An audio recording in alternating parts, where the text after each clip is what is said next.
Hey there YouTube, USMC Shorter here, coming at you with a video about a Kimber stainless gold match 1911.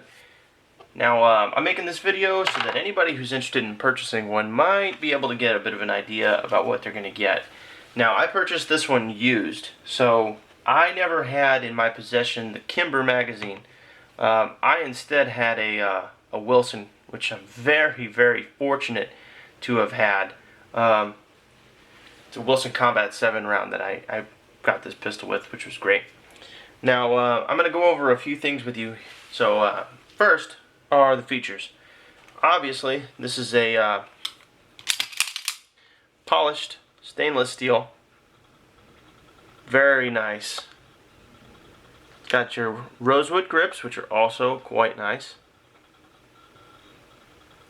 Okay, we've got an ambidextrous safety, which was one of the things that turned me on about this. Not necessarily the fact that it was ambidextrous, but just how positive the lockup is. It doesn't take a whole lot of pressure, which for a combat pistol wouldn't be that great, but just how natural it was. It's not going to tear you up in competition. It's going to be real easy to select or take off. Next is the Beaver Tail. Now, a problem that can ruin a lot of trigger jobs is contact between the hammer and the Beaver Tail. And usually you can tell that that's happening by seeing the checkering pattern from the hammer inside this cup in the Beaver Tail. This Kimber does not have any of that. So what that means is that when the slide comes back, you can see I still have some gap. So the Beaver Tail does not make contact with the hammer, so that's good. That'll help save your trigger job. But this doesn't necessarily have the speed bump that a lot of people are used to. It is extended, so it's easier to activate the palm safety, or the grip safety. But it's not as big as it could be for a combat pistol. So again, this is leaning more towards a match kind of pistol. Okay, next up, I wanted to show you this has got an extended mag release.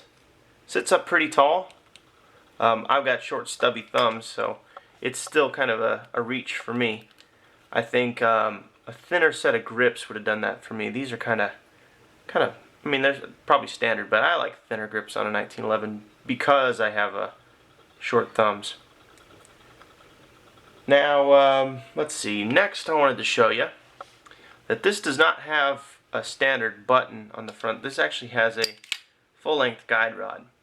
Some people say it helps, some people say it doesn't, some people say it doesn't make a difference either way. This is my first 1911. I can't add or detract from that, but I can show it to you.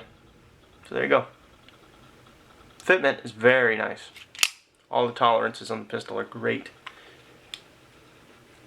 Next, I wanted to show you we've got a beveled mag well. You can see there.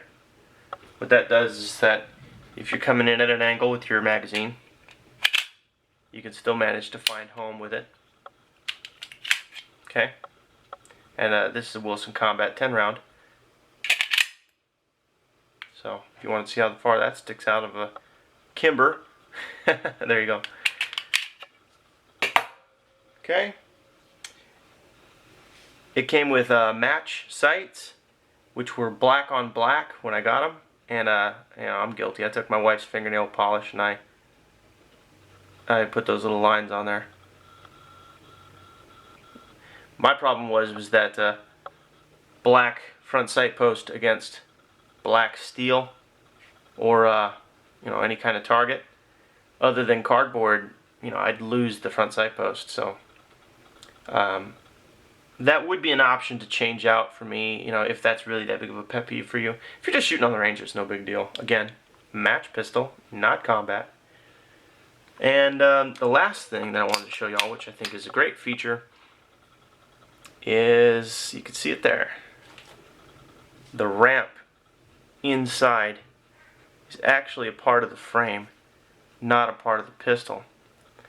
And you can see that the chamber opening on the barrel is beveled to allow for easier feeding of all kinds of rounds.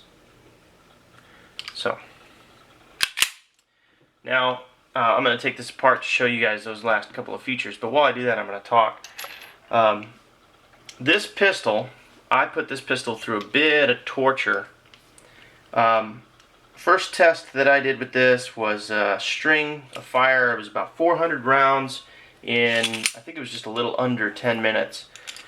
Buddy of mine and I, he was loading the mags, and I was just, I was taking aimed shots, but we were going pretty quick, and I had no hiccups with that. So we moved on to the next level, just out of sheer morbid curiosity, I guess. And just because we could, we took the pistol and dropped it into a mud puddle and then ran about 250 rounds through it. And never hiccuped, never complained, nothing. I really can't ask for more in a pistol, especially with this being just as amazing as it is. Okay, well that's not going to cooperate, but there we go. So you can see how most of the ramp there is actually a part of the frame, and it is polished. And then you can see the beveling. You can see the beveling here around the barrel, which aids in feeding. Now I have here a dummy round that I load up for overall length whenever I load, but you can see that that beveling, I mean, it's pretty well to the maximum that they could do safely. Any more than you would probably start to have some case expansion that you don't want down towards the base. But what you do have is just the right amount to make everything work. We'll go ahead and we'll put it in this magazine and demonstrate for you. And some people out there might not realize that these are differences with 1911s. That a lot of 1911s don't necessarily work like this. So you can see that that round has some very smooth, ramped surfaces between it and the chamber. And that when the slide comes forward, it's going to pick up the back of the round and carry it straight forward into the chamber. So let's see if we can't simulate that. There we go. Didn't get caught on anything, didn't get hung up on anything. And now I would show you this with the jacketed hollow point, but all I have are live rounds, and I don't really want to do that. So I hope that's a good enough example for everybody. So now, as all of you should have seen with that, these are some small features that Kimber built into their pistols in order to make everything better. Now let's look at another one. No, it is a barrel bushing, right? Our fit's pretty good.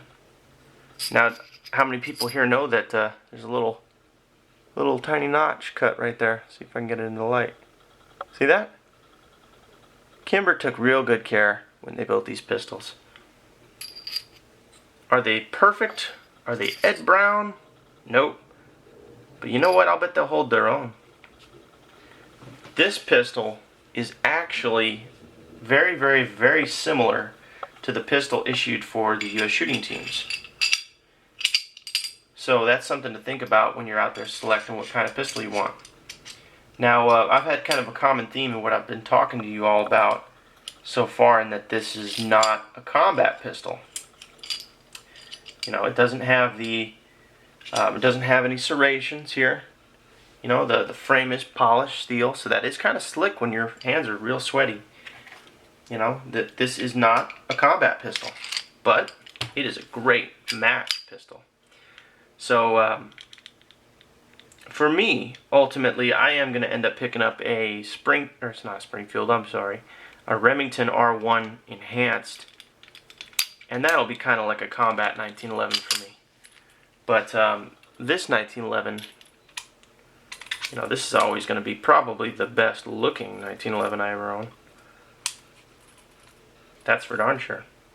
Because it is a darn good looking gun in it.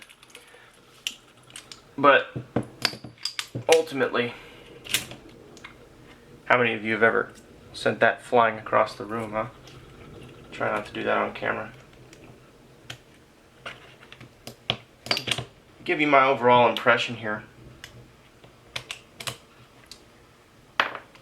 For being a match pistol, it's pretty insane that the reliability is as high as it is.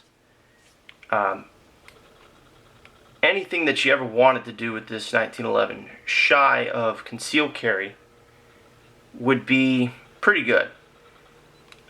You want it for the range, you want it for shooting, you want it for IPSC, you want it for USPSA. I think they're all good options. The only reason why I'm not going to conceal carry this is because I don't have a higher visibility front sight, and I really like the way that this is put together. I see no reason to change this one, especially when I could just go buy another one. I want a higher visibility night sight, and I want a darker frame. I want something that's blackened, no matter how that's accomplished. But otherwise, I'd like to keep just about everything else the same. Maybe a ramped rear sight. So change the sights. I don't need that. You know, I'm right-handed. Right-handed. There we go. So maybe get rid of the ambi safety to make it thinner. Higher visibility front sight, ramped rear sight, and change the frame material to something darker. And you'd have a really great combat pistol. But as far as a range pistol goes, I actually won my first USPSA match with this. In the single stack category anyhow. Not that good, but you know, I can't attribute much to any of that to being me. Most of it was the gun. And now you're probably thinking, well, okay, but that's a $1,400 Kimber, right? Well, actually, no, you're looking at a $900 Kimber. I got this for $900 in a gun store in New Mexico used. Ron Peterson's, by the way. Great place, great people. If I still lived in Albuquerque, which I don't, I would be going back there a lot. But actually, I really miss that store. I have yet to find another gun store anywhere that really holds a candle to that place.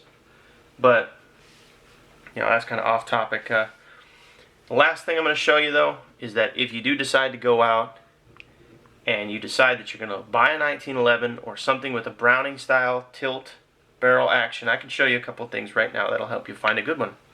Take your thumb, you're going to press down on the barrel, and you're going to look for any movement. If you get movement, that means that you have a bad lockup in the back. Not necessarily that the pistol's junk, it's just that's going to hurt your accuracy and your reliability. Up front, you got your barrel and your bushing. You're going to wiggle that, see if you got any clicking back and forth. And then, just not absolutely necessary, but relationship between frame and slide. This one's perfect. So, $900. And it's a shooting match ready pistol. I couldn't have really asked for more. I don't need it to be perfect. I don't need it to be, you know, glimmery in the box, because I'm gonna shoot the darn thing. So as long as it passes those tests, really, I'm very happy with it. And if you're looking for a match pistol, this pistol would be a good version for you to pick. Don't overlook Kimbers just because they're expensive. Now, you know, and don't even overlook the base model Kimbers, because just the Custom 2 is an amazing pistol, and they're not expensive. I found gun dealers that sell brand new Kimber Custom 2s for, I think the best price I ever saw was like $725. So, is it more than a Rock Island? Yeah, but it's more than a Rock Island.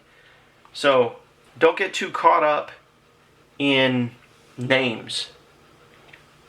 Take a look at what you really have, and what you're going to use it for, I think, is the most important part, because there's so many different 1911s out there. Educate yourself if you're not already educated, and if you are already educated and you've been listening to me ramble, well, at least you had something pretty to look at, huh? Alright, well, thank you for hanging through with a 14-minute video. I really wanted to make this shorter, but this is about take 6, so that's about as good as I'm going to be able to get it. So, thank you again for watching. I appreciate all the views, appreciate all my subscribers, and God bless America.